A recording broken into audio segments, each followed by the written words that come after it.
আজকে কি কি রান্না করেছো? খুলে দেখো। এটা চিংড়ি মাছ দারুণ হয়েছে, পটল ভাজা সুন্দর হয়েছে, এটা বেগুন মাখা, পোড়ানো বেগুন মেখেছো দারুণ। এটা কি রান্না করেছো? সুন্দর হয়েছে। ডিম আলুর ঝোল করেছো? ডিম আলুর ঝোল দারুণ হয়েছে। এটা কি আছে দেখি? ওরে বাবা, শশার সালাডও বানিয়েছো, দারুণ করেছো গো। এটা কি? এটা রাইস। বাহ, তাড়াতাড়ি দাও, খেয়ে টেস্ট করে দেখি কেমন হয়েছে দেখি।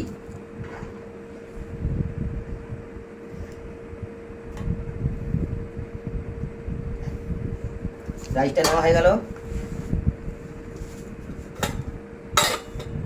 হয়েছে। প্রথম পটল ভাজাটা টেস্ট করে দেখি। ইমার্জেন্সি বলে একটা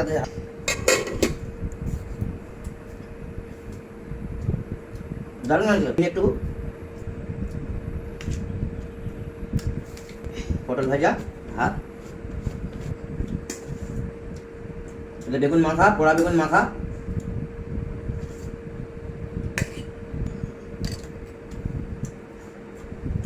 ঠিক আছে মনে চলছে? শুনতেছ? লবণ না না দিইনি মনে